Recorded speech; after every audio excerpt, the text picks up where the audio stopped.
Bonjour à tous, merci de m'accueillir. Je vais vous présenter un projet d'étude un petit peu différent de ce qui a été évoqué avant, puisque c'est un projet d'étude axé sur la qualité de vie. La qualité de vie des patients atteints de dysplasie fibreuse, c'est un projet qui va démarrer d'ici quelques mois, à la fin de l'été. L'objectif de cette étude, donc, c'est d'évaluer le retentissement au quotidien des patients atteints de dysplasie fibreuse. Cette étude, elle va se tenir à Lyon, dans le centre de référence de dysplasie fibreuse, comme on l'a dit, qui est dirigé par le professeur Chapurla à l'hôpital Édouard Herriot. Un rappel bref sur la dysplasie fibreuse, donc, qui est une maladie rare. On compte en moyenne un patient sur 2000.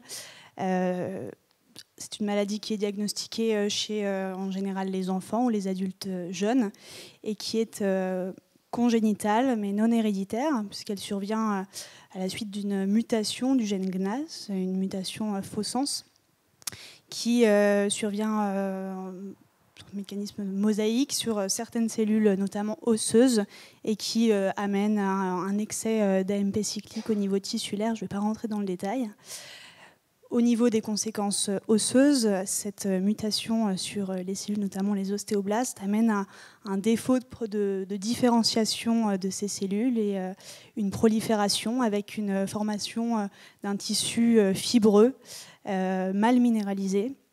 Et puis en parallèle, on a également une hyperactivité ostéoclastique. On a d'autres effets qui surviennent parfois, une hypersécrétion de FGF23 avec un diabète phosphaté qui survient de temps en temps. Et puis vous devez connaître les syndromes qui sont associés à la dysplasie fibreuse, notamment le syndrome de McCune-Albright, qui survient lorsque la mutation dont je vous parlais arrive sur des cellules autres que les cellules osseuses, parfois les mélanocytes. On a alors un tableau cutané, ce qu'on appelle de taches café au lait, parfois les thyréocytes avec une hyperthyroïdie, parfois les gonades avec le tableau de puberté précoce qui est connu classiquement dans le syndrome de McCune-Albright.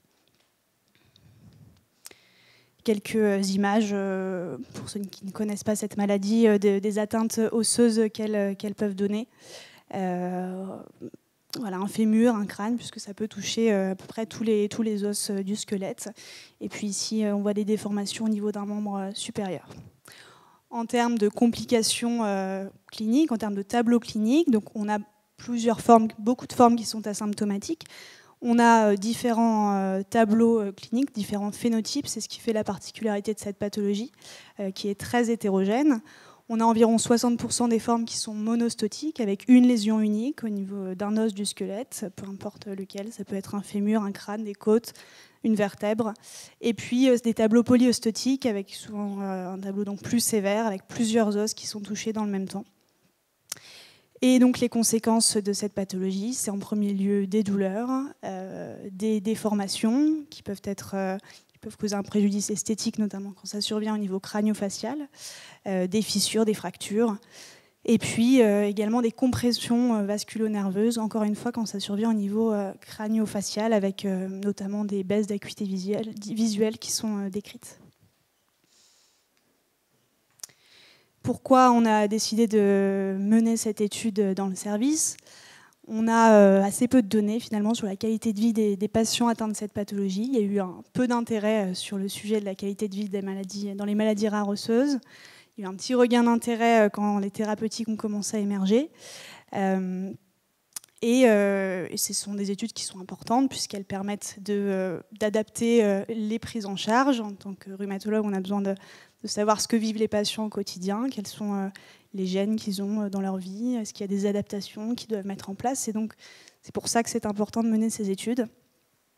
Et puis, ça peut nous aider aussi à prendre la décision d'une mise en place de traitement pour ces patients.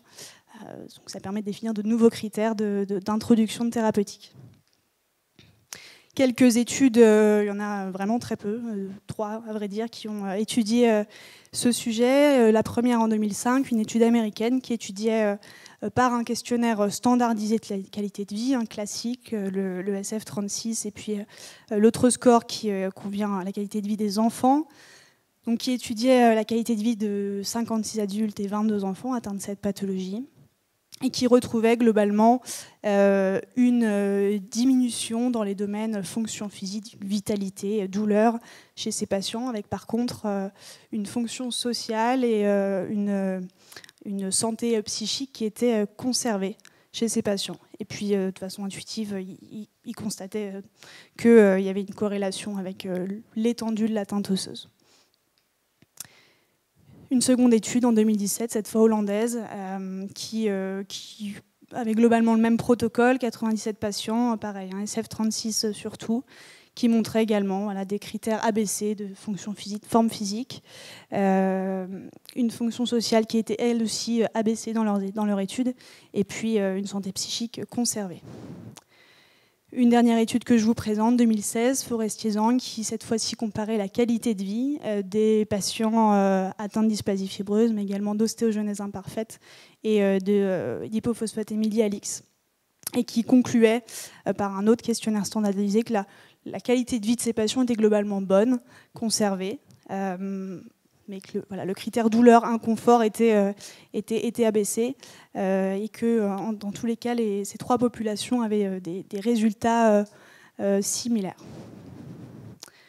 Donc, en résumé, ce qu'on sait pour l'instant, via ces études de questionnaires standardisés, c'est que les patients atteints de dysplasie fibreuse ont une altération de leur forme physique au premier plan, avec des douleurs, et puis visiblement une certaine conservation de la santé mentale et une fonction sociale. On ne sait pas vraiment bien si elle est préservée ou pas. Voilà. Donc, à la lumière de tout ça, on a quand même eu envie d'aller plus loin, comme je vous disais, puisque de l'importance, grâce à l'importance qu'ont ces études de qualité de vie dans la pratique quotidienne des rhumatologues. On a ces questionnaires standardisés qui séparent la qualité de vie en grands domaines, un petit peu parfois, on peut presque dire abstraits, qui ne permettent pas de comprendre précisément ce que vivent les patients au quotidien. Donc, on en a besoin. On a besoin d'avoir des détails du vécu des patients pour la prise en charge, et puis aussi au diagnostic. C'est une pathologie qui arrive chez les patients jeunes, pour pouvoir aussi expliquer à l'entourage, aux proches, aux parents, comment les patients vivent en général leur maladie.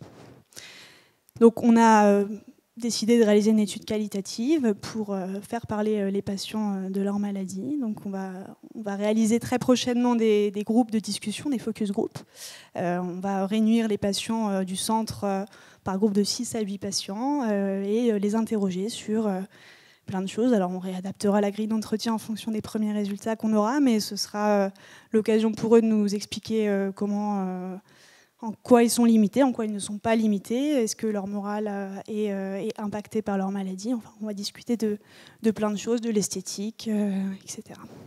Et puis il y a une petite partie quantitative quand même qu'on fera. On va refaire un SF36 pour mettre en miroir ces résultats qu'on a en qualitatif. Et une petite partie, on profite de cette étude pour aussi donner aux patients, leur faire remplir un questionnaire, le self-MOC, qui étudie l'olfaction chez les patients.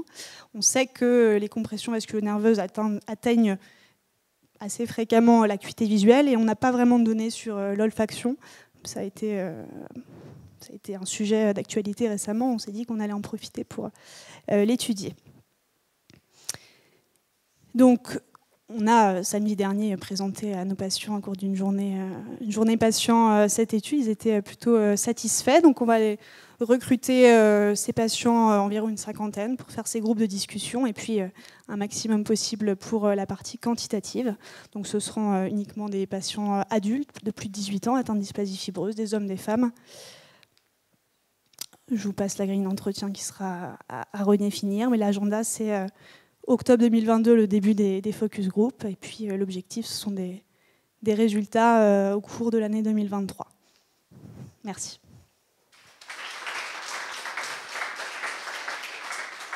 Samantha. Oui, je voulais faire un commentaire. Félicitations, parce que moi, je travaille dans le développement des médicaments, et de plus en plus, on a vraiment besoin de démontrer les données sur l'impact sur la vie des personnes qui vivent avec une maladie. Donc, félicitations, c'est très bien. Donc, c'était plus un commentaire aussi, parce que c'est un sujet qui évolue énormément. Et aussi, donc il y a peu de, comme vous avez constaté, il y a peu de questionnaires qui sont précis et spécifiques à des différentes maladies. Donc moi, j'apprends aussi dans ce domaine-là. Mais j'étais récemment en contact avec différentes autorités réglementaires et il y a plein de projets où ils sont de plus en plus en train de penser ce qu'on appelle des patient reported et les qualités de vie, d'essayer de voir des mesures qui sont spécifiques dans différents domaines, qu'on peut faire des questionnaires bespoke. En fait, donc je voulais juste, si on se prend contact, partager des expériences, je trouverais ça génial. Donc c'était plus une félicitation et commentaire. Moi, je voulais aussi vous féliciter. Je trouve que vous avez vraiment une très très belle approche. On avait eu dans une autre pathologie, donc dans le XLH, il y a eu une étude comme ça, focus group patient pour l'atteinte, évaluer l'atteinte dentaire.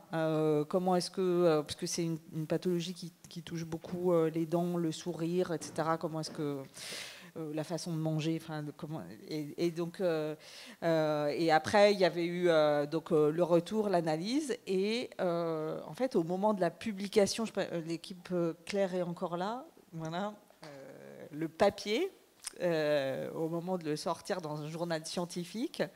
Ça a été un peu difficile. Il a fallu un peu argumenter avec l'éditeur. Mais si, c'est une maladie rare et ça, c'est un aspect très, très important. Voilà, c'est un aspect très important. Et donc, il faut vraiment que ça soit dans un journal qui est lu par voilà, par des chercheurs, par des cliniciens. Voilà. On a réussi, hein, mais il a fallu vraiment un peu sortir un peu les dents, quoi. Voilà, donc c'est très important que vous fassiez ce type d'études. Et c'est juste pour vous préparer un peu que le côté public, ça va pas être forcément hyper facile. Et donc j'ai une question derrière. Quelle approche, comment vous allez analyser les données? C'est une bonne question. On va...